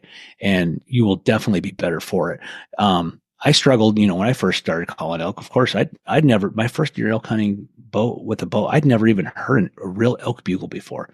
I'd watched like tons of videos, but I always thought, I'm like, it sounds pretty good, but I don't think it's quite right. But until I actually actively started calling to bulls, then I'm like, oh yeah, I'm like, my cadence was off, or the things were wrong with my chuckles or grunts, or, the way I started my bugle or the way I ended my bugle wasn't quite right. So then I would just like listen and I would try to mimic those elk, and I got better. That's how I grew. That's how I got better. Yeah. And I think, while I'm thinking of it, because you made mention of it, but you were talking about that and learning about elk sounds from that video. You spoke to that on the cutting. I think it was your most recent Cutting the Distance podcast, where you're talking about calling and kind of giving a lot of tips. People should know about that little series you did about calling elk. And it's like the last couple of episodes that you did, or maybe 3 or 4 even, where it was like, basic to advanced. There's 2 episodes. Is there 2 episodes where you start out with the very basic calls and the fundamentals of calls on the first episode, and then the second one's more advanced stuff like your chuckles, grunts, lip balls, and such. Yeah. Yeah. And it's really good because I really like the way that again, it's just the way you present the information. It makes it easy to follow and makes it make sense. In fact, it really helped me. I've always struggled with a lip buzz or lip ball. Yeah. I still struggle with it. And I think that it's because I'm not, I don't remember how you put it, but it's almost like warming your lips up, and kind of getting them used to doing that, and then using it in the side of your mouth versus I'm always trying to do it right in the middle of my lips, like buzzing the middle of my lips. Yeah. And you were talking about doing it in the side, and that's actually kind of helped. I can extend. I feel like I'm a decent caller in a lot of ways, but that lip ball has always been kind of a struggle. And so anybody listening that if you want some really common sense type tips, go check out that Cutting the Distance podcast where Dirk's hosting it. And does Jason get on there and talk about that stuff too, or is it you mainly doing the elk lesson or the calling lessons? It was just me on the calling series. Now he's been doing a couple different podcasts in a row there, talking about just kind of the basic good practices of hunting and like things people overlook, or maybe mistakes people made. He's had some really good ones lately too, leading up to hunting season. So, okay, yeah, there's a lot of good listening there. I'll check that out. And the other, calling wise, guys, I put a video on Instagram a few weeks ago and it was me playing the national anthem on an elk reed, and I challenged everybody to post a video and play that. And you would be entered in to win this elk call giveaway from Phelps. And I had 0% participants. And so I'm disappointed. I think everybody was like nervous to try to play a song with an elk reed. Yeah. You got to know your audience, right? Now, if your listener base was all a bunch of like 8 to 12-year-olds that love to annoy the crap out of people. Are you saying I'm immature? No, I'm saying that you don't get those immature people. Yeah. Shit, but man, maybe your ideas are a little immature. I don't know. No, they totally are. That's what I love about you. That's what I love about you. If somebody would have posted that, I would have done that challenge. I totally would have. But I'm not embarrassed by my stupidity, my immatureness. I'll be goofy. Well, I don't care. I don't. Me neither. Me neither. But, well, you've seen what I do. Like, you know that yeah. My favorite video of you is when you were the used car salesman selling elk calls. Mattresses, mattresses. Was that? Yeah. It was the mattress sale. You started going out of business. Oh yeah. I had the cowboy hat and everything. Yeah, that was pretty good. Well, let's talk a little bit about out of the box calling. Some of the stuff, because we talked about what a lot of people are kind of focused on and what their perception is as to what elk should sound like versus learning how to understand. Like I love what you said about elk and the crazy noises that they make. I had no idea until I actually became half decent at calling an elk that they made half of these sounds. Like there's some crazy sounds that they make. And they're actually fairly easy to mimic if you kind of capture that sound in your head and just try to do it with your tube. And sometimes you don't even need to read in your mouth. All you need is your tube and your voice and like this moaniness and almost whininess, this, and you do that in the tube. And I've heard elk do that. And anyways, give us I imagined. Let's start with the wee-eye whiz bang, because that's one for when you're calling in a bowl and maybe it gets hung up a little bit, and talk to us a little bit about that, and maybe we'll come up with a couple of other out of the box thinking kind of calling scenarios. Yeah. So I don't know. I formulated this plan a long time ago. And somebody said, well, what do you call that? And I said, I don't know, probably the wee-eye whiz bang. Just that was the first stupid thing that came to my head. And I probably should have thought a little harder about it, because then I would have had a cool name for it. But Wee-Eye is, of course, the town I grew up in, small North Idaho town, and whiz bang. I don't know. It just popped in my head. So it don't even make any sense to say it. But basically what the tactic is when bulls will come in and they'll get hung up. And it'll be typically that 50, 60 yards. And they'll come in and they'll hung up. And a lot of times they'll rake. They'll sit there and they'll rub their antlers and they'll bugle a bit. But when they first get to the tree and they start rubbing, they'll bugle quite a bit. And then as time goes by and they're hung up longer and longer, the amount of bugling a lot of times will decrease. And so if they're there for 10 minutes, which is kind of a long time,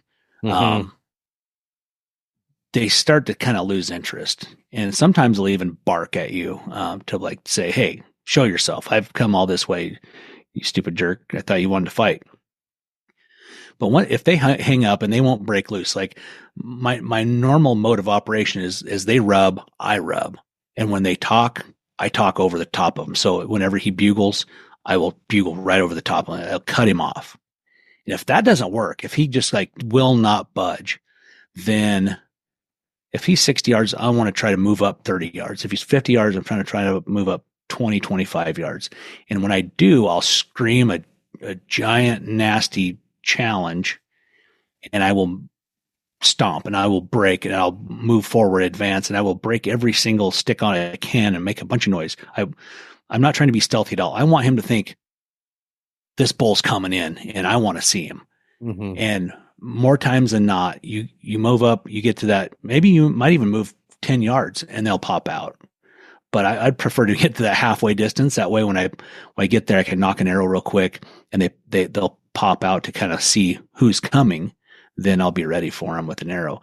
But a lot of times they'll come out and they'll show themselves. And a lot of times, people, they worry about, especially solo tactics. The bulls always come in frontal, or what do they come in head on? Well, a lot of times bulls will have been head on the whole time, but whenever you come in like that, they will come out kind of broadside and they want to look big. right? At this point, they want to show you how big they are. They want to stand big. They want to be broadside. They want to show off. They want to display their antlers, and you'll get a broadside shot on them. Sometimes I've had a lot of times where I'll move up. Sometimes they won't even move away from the tree. They'll just stay hung up there, and I'll move up again. There's been times I've moved up danger close to like 15 yards because it was so dang thick. They couldn't see me and I couldn't see them. I could see the antler tips, but they couldn't see my feet. I couldn't see their feet. There's so much brush. I moved right up and just scream, and they would scream. But for whatever reason, when you move up, are you screaming? Because we've talked a lot solo tactics where you're throwing that bugle behind you. So when you move up in this kind of strategy, are you screaming with that bugle facing right at them, or yes, directly forward, right at them? Like, okay, I'm coming at you. Here I go. Because I did this one time, Dirk, and it was kind of we've talked about this on this show before. Yeah. The wee-eye whiz bang and some of these other tactics, but I went charging up, right? And the bull is hung up in like this real thick huckleberry brush and whatnot, and I couldn't exactly see him, but I could see movement, but he would not come out of there. And so I go running up, and I went like 8 yards, and when I got up there, I turned my head, threw a real nasty bugle behind my back, kind of thing. Out of habit, because that's what I'm usually alone when I'm hunting, and so then when I turned back forward, I had an arrow knocked, by the way, which I don't recommend when you're doing the wee-eye whiz bang. I don't either. Don't do it. Yeah, I don't know. It just hit me, and I felt you got caught up in the moment. I got caught up in the moment, and off I went with a really sharp arrow. Hanging off my bow. And so anyway, I get up there, and I throw the bugle behind me. When I turn my head back, this bull went from non-visible. When I turn my head back, all of a sudden he's standing there broadside at like 18 yards. Freaking perfect shot. But I was so like caught off guard. All of a sudden he was there. I couldn't get my my freaking release even attached in time before he realized he'd made a mistake and he was gone. And so, like in that case, and again, sorry, some of these questions get to a point where they're kind of self-focused on circumstances I've been in, but I don't want to repeat that same mistake. So in that case, should I have just stuck with blowing a bugle at him like head on without turning my head? So what I do is, before I take my first step, or as I take my first step, I blow my bugle. I scream then, and then I run facing him. I don't call behind me at that point, because he can hear my footsteps. He knows I'm right there. Yeah. I'm not going to try to use that illusion. So I'm gonna bugle right at him and then move hard towards him. And I'm not going to call again until he doesn't come. So let's say I move up there, I get up there, knock an arrow, I got my release on my string, and I'm ready to go. And if he doesn't show himself, and I think I can get away with moving up because I can't see him still and he can't see me, I might move up a little bit further, but I'll bugle again at that point. But sometimes I'll just move up and then just stop and just kind of freeze, because that's kind of like what they do. They'll move up, they'll bugle, and they'll move up, and then they'll just kind of stop and they'll stare. They'll just dead ass stare at you for 10 minutes without making a move sometimes. So I'll move up, do that.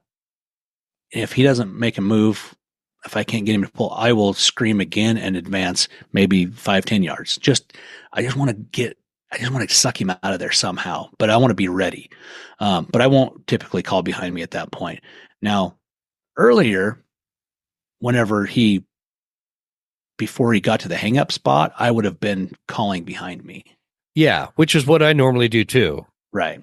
Yeah. Well, but once he gets to the hang up spot, I feel like, okay, he kind of knows where I'm at, because I'm having to, rub a tree with a stick. So he can hear exactly where I am.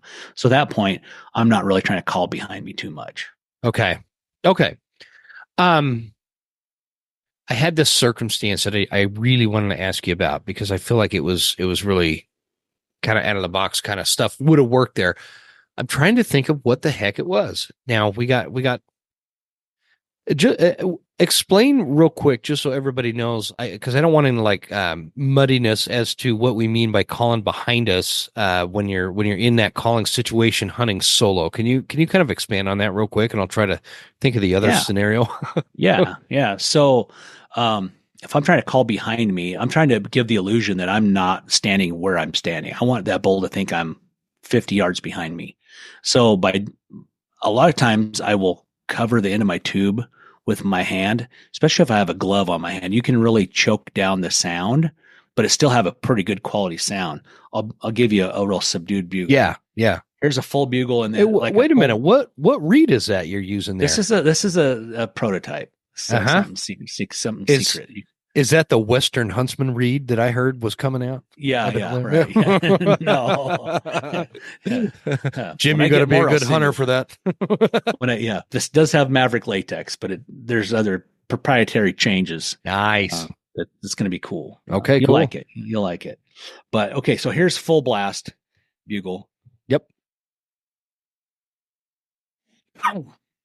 Okay. Now, if I want to cover the tube and point it the opposite direction, you have to you can't close off all the air. You have to like put some gaps with your fingers and let the air come out of it, but you want to mute the call net way down. Mm-hmm. Yeah. Big difference. And in the woods, like that sounds like you're further back there. I literally was calling to a bull one time. He come running past me. He ran past me and headed up the hill. I'm like, no, don't go there. And so then I screamed right at him, and he turned right around and came back down. I shot him at like 5 yards. Wow. But, so it does work. Yeah. Because and I guess what we're kind of here highlighting for those of you listening, like a lot of you are hunting as teams where you've got a caller and a shooter, and the shooter's ahead. But when you're solo, that bull can get really hung up if you do not have some way to make him think that you are further away than you really are. And so that could be either bugling right at him and then, moving forward somewhat, not like traipsing through, breaking every branch on the way in. But that's worked for me too, where I'll bugle and then I'll punch forward like 20 yards somewhat quietly. And so he still thinks I'm back from where that original bugle came from. But the better trick is what you were talking about. Throw that bugle over your shoulder and knock one out behind you or cover it with your hand. When you're covering it like that, are you turning around still, or are you just kind of doing the same thing? Yeah, I still turn around. Yeah. Or I'll cow call into my hand. I'll choke it down and I'll let a little bit of air out, but I can still make a really super quiet cow call like that to where it's like, where did that come from? Mm-hmm. But like you mentioned too, like once I call, and sometimes even after I bugle behind me, I will do exactly what you said. I'll advance 20 yards quietly. I'm always trying to use that illusion of like, I'm over here, and then like sneak up real quickly. Right after I remember. Okay. Now I remember. See, this is why I keep a pen right here. Okay. This is a scenario that I've wanted to ask you this since last season. And every time we talk, I forget to bring it up. Solo hunting. Okay.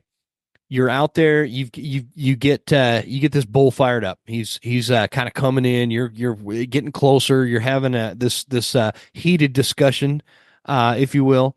And, you get, let's see, I'm putting myself in this circumstance that happened last year. Bull is, when you get them fired up enough where you can hear them bugling, you can hear them raking, and then when they get close enough, you can hear them walking. They're coming towards you. They're cracking sticks. Their antlers are, hitting brush and whatever. And maybe you get a little overly excited and push a little too far and find yourself in a situation where the bull is coming and he's very close. We're talking 25 yards or better. Closer, and you find yourself in a position where you do not have a decent shooting lane, and it's not like it's hopeless. It's this hope, like we've all been in if you've hunted elk long enough, we've all been in these hopeless situations, especially in like if you've hunted in some of this brushier country, such as like coastal Oregon or North Idaho or Northwest Montana, Northeast Washington's kind of the same kind of jungle, where it's just kind of hopeless. He's there, too brushy, no shot, whatever. Okay. Here's a different situation where we come in and you think like from 20 yards back, it looked like there would be this pretty decent shooting lane. And then you get up into that position, you find that there is not a great shooting lane. So nothing happens, right? The bull doesn't wind you. He doesn't see you, but he loses interest because you kind of go quiet. This is what I did because I didn't want to give away my position. He would have totally busted me. I could have risked a shot. But I didn't feel great about it. My goal is to never wound another bull. I don't know if I'll, that's my goal. It's a terrible feeling. This bull kind of turns around, and wanders probably 20 yards back in the direction he came from, and he bugles again. Mm-hmm. What do you do at that point? Because I feel like I totally screwed the pooch. I got down there. I was surprised at the fact that I really didn't have a clear shot. I didn't have a shooting lane. It looked like there was a shooting lane. It ended up didn't. And he comes out, and then he realized he just, obviously he comes up. Nobody's there, and they need to like see and verify who's talking to him. And if they don't, they seem to get like either uninterested or uncomfortable, and they kind of waltz out of your life. Yeah. What would you do? In that circumstance, when he wandered back and started calling again, is it like out of the question to maneuver into a position where you feel like you have another better shooting lane and call him back to you, or are you pursuing him at that point? That was a word salad, man. I'm sorry. Yeah, I was all over the place. I was like Kamala Harris right there. Yeah, it was like straight up. Who said Harris. That? Yeah. So I play red light, green light at that point. So green light is when he turns his back and he's not looking at me anymore and he starts to leave. Then I charge up towards him. I just take in after him. I scream and I run towards him with the thought in mind that any second I'm going to have to stop mid stride and freeze. Because a lot of times you'll move up, and they'll stop and they'll kind of turn around. But they may not give you a good shot, but they may just like look, and then they'll take off again. And as soon as they take off again, and as brushy it is up in North Idaho, like you'll lose sight of them immediately. And then I just scream and run after him again. And I will continue to do this little red light, green light thing with them until I either like catch up and maybe try to get a shot, or maybe they're like, yeah, I don't like this at all, and I'm out. But I've had that work before, pretty well. I like that, man. Red light, green light. Okay. Yeah. But and you're stopping when you feel like you're going to be visually compromised. Right. Yeah. Okay. I'm watching them. I'm watching their body. I'm watching their head. And then as soon as they turn their head like this, I stop.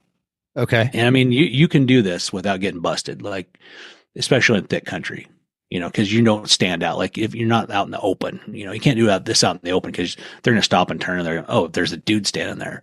But in the brushy stuff, you're wearing camo. They're not going to see. They're looking for another bull, right? Mm-hmm.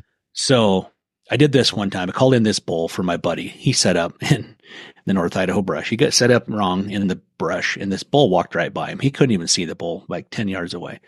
Walked right by him. That happened to me. Yeah. My buddy saw him. I couldn't, and I'm like 20 yards from him. Yeah.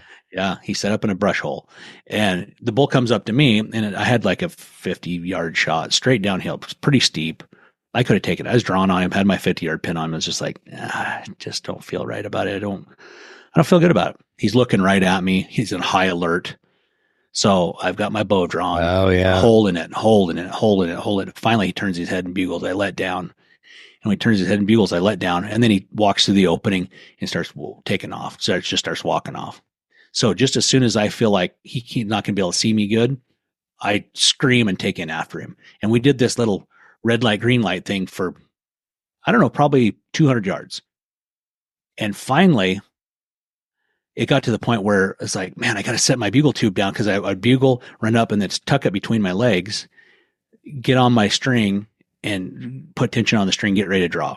Mm-hmm. And finally I set it down, and then I'm like, I need 3 steps, and I'll kill him.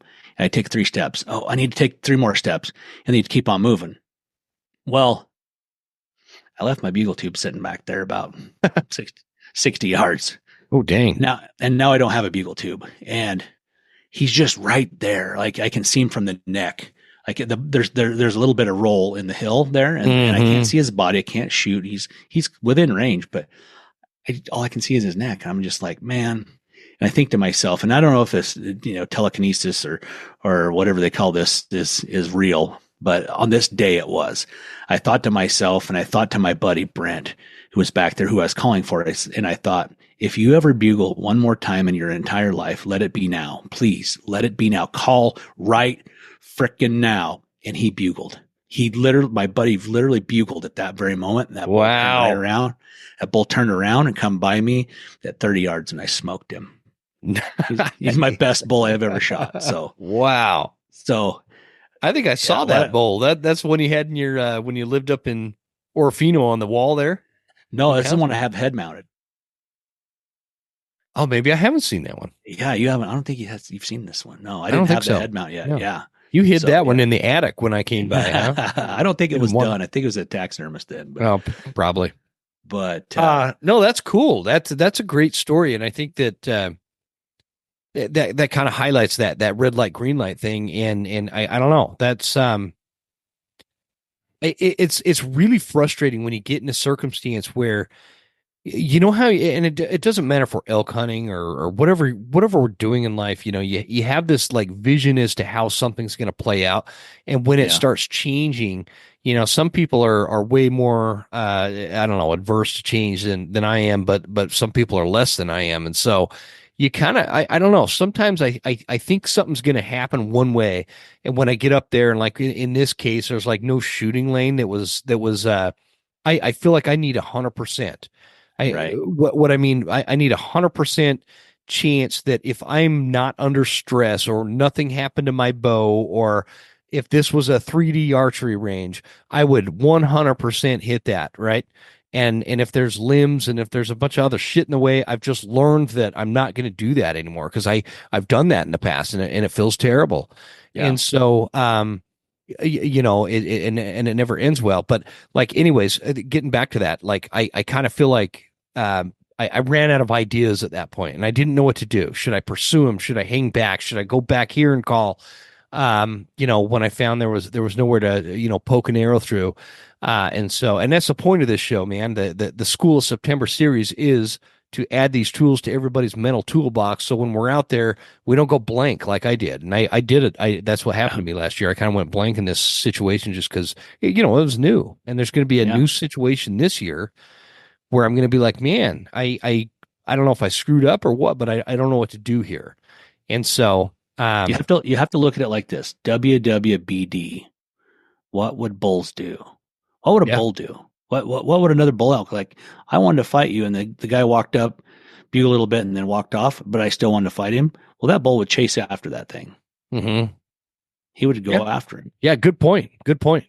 You have to role play this. You have to roll. You're not a hunter. You have to like flip a switch in your brain and become an elk. You have to role play that you're a frickin' bull elk when you're calling elk. So what would an elk do? Like they do all sorts of crazy stuff. I mean, they walk across canyons to fight. They run around. They make tons of noise. They do uncommon things. And sometimes that's where people kind of fall into these, like they fall in a rut, or like they don't want to take chances. They don't want to take risks. But what do elk do? I mean, they take risks all the time. Yeah, absolutely. Yeah, absolutely. No risk, no reward. That old saying.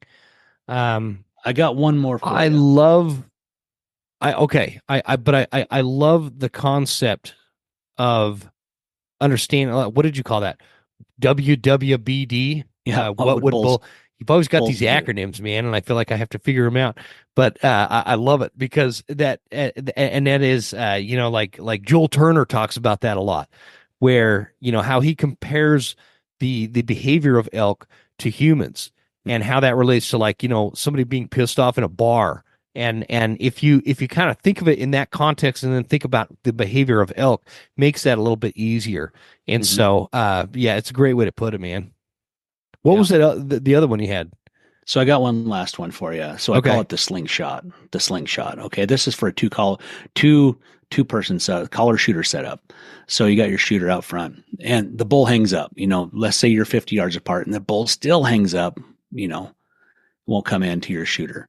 So a lot of times I will go back and forth about halfway to the shooter. I'll move up and I'll make a bunch of wild cow calls and do a bunch of bugles. Like I'm chasing a cow around, and I'll make a bunch of noise as long as as long as I'm not exposed, right? I don't want the bull to see me, of course. But if I can get away with this, if there's plenty of timber and he can't see me, I'm going to make, like I'm chasing a cow around. I'll run up there halfway to my buddy, and then I'll run back.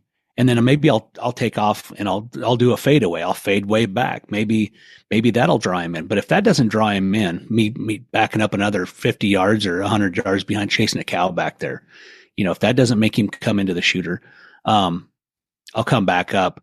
And then normally 99.9% of the time, the shooter's job is to shut up and draw their bow and shoot this elk, right? Mm-hmm. But if you have the special understanding with your shooter, the shooter and the caller, you're very like-minded, and you know when the time is right to do the right thing. At that point, maybe I go quiet and the shooter starts calling. He will bugle. He'll rip a great big bugle right there up.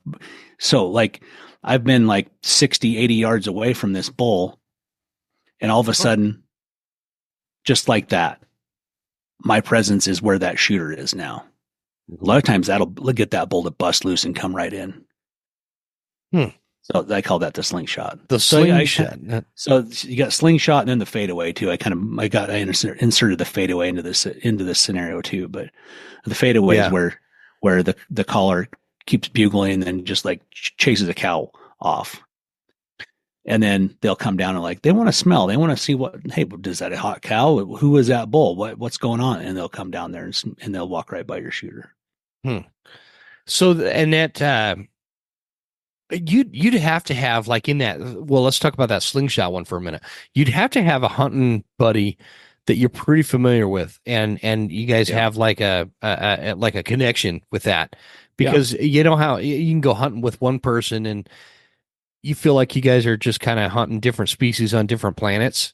And then you have somebody else you go that you feel like you guys are reading each other's mind. I feel like that would fall into that second one. Cause, and that's great. And then, because that shooter at some point, it's like, if this stalemate's gone on long enough and the shooter's listened to what I'm doing. It's like, okay, he's tried all of his tricks. This bull is still hung up. It's time for me to get my bugle out and bugle at the bull. So there again, that as a shooter, you don't want to be sitting up there with your bugle tube in your pack. You don't want your calls in your pocket. You want your call in your mouth. You want your bugle tube in between your legs or leaning on a tree or something very accessible where you don't have to make a bunch of movement to get it. Yeah. Cause you never know, when you may have to pull that out and call, or, after the shot, you shoot. I always like to call. I like make a couple real calm, quiet cow calls, and then I'll bugle, try to keep that elk from running off too far. How often have you been in a circumstance where you've shot, maybe missed the bull, he starts kind of running off or moving off or whatever, and you call again and it stops him enough for you to get another arrow in him? One time. This was back in the old days whenever remember them peep sights on your bowstring that had the rubber snubber, little black rubber snubber stretchy thing that when you drew your bow, it would straighten your peep sight out. So it was always in line. You didn't have some half cocked peep sight and you could see really well through it. Well, I didn't check the rubber snubber real well. I mean, it was getting kind of rotten, it was a couple years old. Is that the technical name, the rubber snubber? No, that's just what I call it. I don't know. Okay. It's small diameter black surgical tubing. Yeah, made from rubber. Made from rubber. Man, that was a hell of a recovery right there, Dirk. I like rubber snubber better. Yeah, that's my redneck lingo for you. So anyhow, that thing was getting kind of rotten. Well, I had been lazy and neglected to change it. And I mean, this stuff is like 20 cents for 3 feet of it, right? Mm-hmm. Well, I didn't change it. Well, I call in this bull. Well, it's a long story, but I was sitting in a tree stand as whitetail hunt. I didn't take an elk bugle with me because I'm not hunting elk. I'm hunting deer. I've been seeing a giant whitetail buck. I'm going to shoot this buck. Mm-hmm. I'm sitting in this tree stand and this stupid elk starts bugling across the draw from me. And I'm like, nope, not going to bugle back. Nope. And I'm like, I think I have a diaphragm in my pocket. So I call back to him. I don't even have a tube. And I just kind of bugle at him. It sounds like I'm calling hogs, right? And make this god awful bugle without a tube. He immediately answers. Yeah. And I sit there for a while, like, man, where's that big buck? Okay, I'll bugle at him again. I bugle at him and he cuts me off. I'm like, all right, I'm climbing out of the tree. So I climb out of the tree, offensive. Cross the draw, walk up, and I get up there and I cow call and bugle, and bam, here he comes. He just comes boiling in. Draw my bow back, and that stupid rubber snubber smacks me right in the freaking eye. And like this tears in my eyes. I'm like trying to make out my pins, and of course my peep is crooked now. I can't see through it. And I'm like, okay, I think it's right. I can kind of line up my string to the pins, kind of, and like I'll shoot. And I shot right under him. He runs off. Well, I bugle, and he comes right back in closer this time. He comes into 15 yards. Oh, geez. Well, when he ran off, I grabbed another arrow, knocked it, drew it back, and he come back in. On the second shot, I was able to see a little better, and I hit him. I shot him right in the liver, and he ran about 100 yards and was done for. Killed him. But that was one of those times where I'd called, missed, and called him back in and shot. I don't know if I've called in and missed another one and had him come back in though. I think that might have been one time. I emptied a quiver on a bull once that it was a real funky, like dark timbered steep thing going on. And, there were, like in the old growth, dark timber kind of stuff, those little teeny twigs that come off the branches that you can't really see at a distance. You can see the main branch, right? But you can't see those little twigs that come off, and they're like not much. They're not even as big as like a pencil, a number 2 pencil or something. And I kept flinging arrows, and it would hit one of those, and it would deflect that arrow over one way or under it or whatever. Never hit this bull. I've never had a bull within 30 yards that I flung arrows at that many times that didn't draw a drop of blood. I mean, but the point is like he kept coming back. I would shoot the sound of the arrow would like freak him out, and he'd kind of, it's not like he'd shitting and getting up, into the next zip code or anything. He would just kind of turn around and I used to have a horse, and I used to call him, I used to say meandering. It's not like they're not really walking, but they're not running. And he's just kind of, and almost meandering doesn't even do it justice, because that kind of implies slow. Yeah. Yeah. And it would like, because it was such dark timber, I would adjust and try to find a better shooting lane. And I could move, and he'd watch me move, and that would make him more curious. He'd come in, and I'd draw back again. I have all this on video from one of those Tacticams I carried back then. Fling another arrow, and boom, and deflect right off one of those little teeny stupid branches. I curse those branches for, like, that's how I light fires every time now. I go steal branches off of trees, those little twigs, because A, they make a good fire starter, and B, I'm getting them back for all their cousins screwing up that bull hunt or that elk hunt. But anyway, I did. I had, by the time he got to like 43 yards, and he was through a bunch of different branches and brush and whatnot, and I didn't feel comfortable after that, so I left the mountain with one arrow. And so, but it's just like that speaks to it. It amazes me what you end up finding that you can get away with when you're hunting, and what, like, sometimes I think hunters trap themselves into like this thought, like if they think the bull has seen them, it's over. If they think the bull has even smelled them, it's over. They see movement, it's over. And just every year that proves to not be true, with the exception of the smell. I mean, if they smell you, you're kind of toast. But a lot of times you think they've smelled you, and they haven't. Right. And so I don't know. I love bringing up little, things like that to just highlight that you think outside of the box, and don't be afraid to try new things that might actually prove to be successful for you, because it's not over until it's over and you no longer hear, see, or smell that bowl. Yeah. So anyway, that's my 2 cents from an amateur. Yeah. I don't know how many times I've been walking along and jump a bull, and I'll see him run off, and I will bark at him, or if he barks, I'll bark right back, or I'll bugle at him. It's still a bunch of cow calls, and pretty soon it'll go quiet. And if you watch, pretty soon he'll pop out. He'll come out somewhere and look. Like I don't know how many times I've had that happen. Several They're so times. curious, right? Yeah. They're like, oh, I saw something that kind of make me, I thought it was a dude, but I guess it was an elk. They sometimes they won't trust their eyes. That at first they'll trust them, but if you can talk to them and cow call them and bugle to them, they're like, oh, I guess that's an elk. Silly me. Yeah. I don't know how many times I've had that work. A lot. Huh. Well, Dirk, you're always a wealth of information, man. Really enjoy having you for this kind of thing. I looked at the clock. I realized we were like almost 2 hours into this, so I apologize. Yeah. But good. That I don't know. I think that's the way to go for the last school of September. Remember last year we did that like Q&A thing on Instagram. Oh yeah. And I thought about doing that, but man, I just didn't have time to set something like that. I forgot how to do it like that. You remember? Yeah. I had to Google how to get 2 people on the same thing, and yeah, I don't want to do all that again. But yeah, tell everybody where they could find you, man. You can find me on Instagram. It's the Bugler, one word. Facebook, the Bugler, and YouTube. You can find me on YouTube, the Bugler. I have my own channel, and on the Phelps Game Calls channel, I got a lot of elk hunting videos and how-to videos on the Phelps channel, as well. Phelps Game Calls, and Cutting the Distance podcast. It's in the Meat Eater group of podcasts, available on anywhere you get your podcasts. It's everywhere, basically.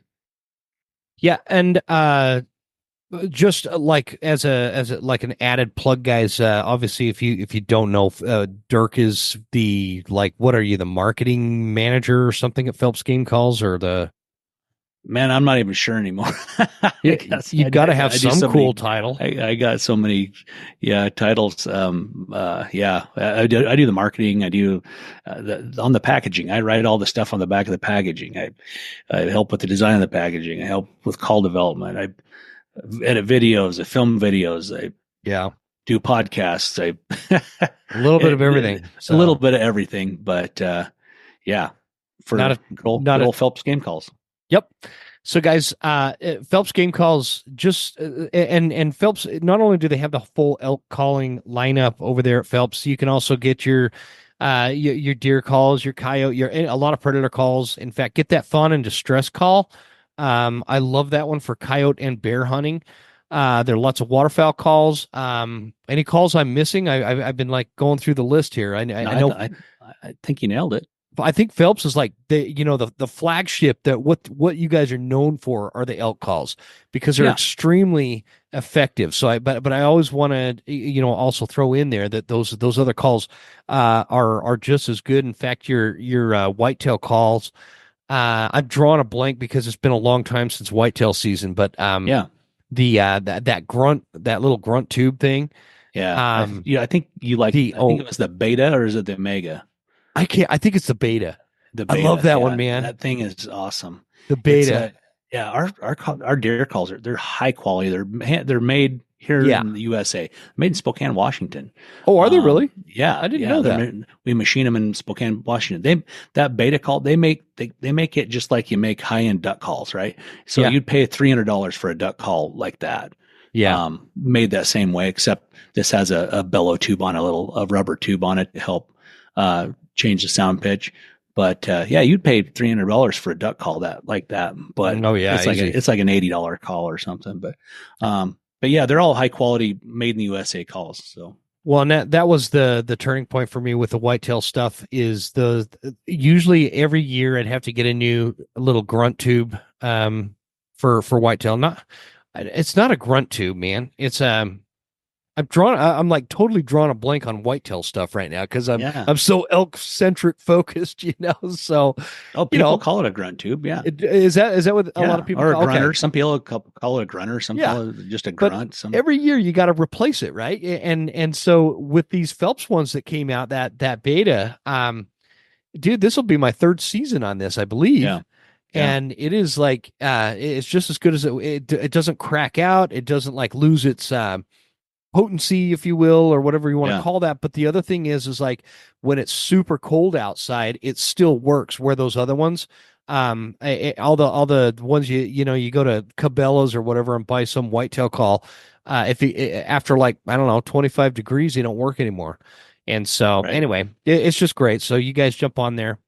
Well, if you love that one, you're going to love it. We just had a couple new ones come out, and you're going to love them. One of them is it's the Acorn Pro Grunt and Bleat. So you probably know Clay Newcomb. Yeah, I knew exactly when you said Acorn where that was going. So we made one out of oak last year for him. A grunt and bleat. So on the exhale, it grunts. On the inhale, it bleats, or you flip it around and it's vice versa. But we wanted to make something out of acrylic because acrylic is so stable. It's like impervious, where the wood, over time, the wood's going to expand and contract, absorb moisture, whatever, get worn off. But the acrylic, just a little different feel, a little different sound, a little more tactile. You're going to get a little louder with it, but you can still get quiet too with it. But anyway, that's a cool one to get you one. And also we got one that's called the Omega snort wheeze grunter. So there's a snort wheeze on it and a grunt call in one. So is that one coming out for this season? Yeah, I think they're available right now. Yeah. Oh, are they? I haven't been on the website for a while. So yeah, remind me. I'll send you a couple. Okay, I'll take you up on that, man. You can do some field testing, but they sound awesome. I called in a giant buck with those last fall. Did you? In Kansas? Yeah. Okay. Unfortunately, I'm just not a good bow shooter out of a blind, I guess. So. Well, I have this great whitetail area, man. And this is at an elk podcast right now. So maybe what we ought to do is let's get through elk season and bring it back on for like whitetail and talk about these calls because I'm really excited about this whitetail season because of this area that I've got kind of set up and I'm scenting it up. I use these buck fever synthetics and stuff, and I'm seeing some big bucks in there, man. So we'll talk about that. But in the meantime, guys, if you need your game calls, your elk calls, you can find Phelps game calls pretty much at any sporting goods store that I've seen, any of the bigger ones anyway. Or you can jump on phelpsgamecalls.com and make sure if you guys are new to calling, check out a few different like the gray amp, the black, the Maverick, the pink. All those are just real solid calls. They'll all work for you. Stay away from that purple call. No, I'm kidding. I like to throw shade every once in a while, especially at Gabriel. But yeah, check it out. Use promo code Huntsman10 to save you 10% when you get that. Dirk, thanks again for joining me, man. This was a really good conversation, and I can't wait to see how your September goes. It's always a lot of fun, and good luck out there this year, brother. Yeah, thanks, buddy. You too.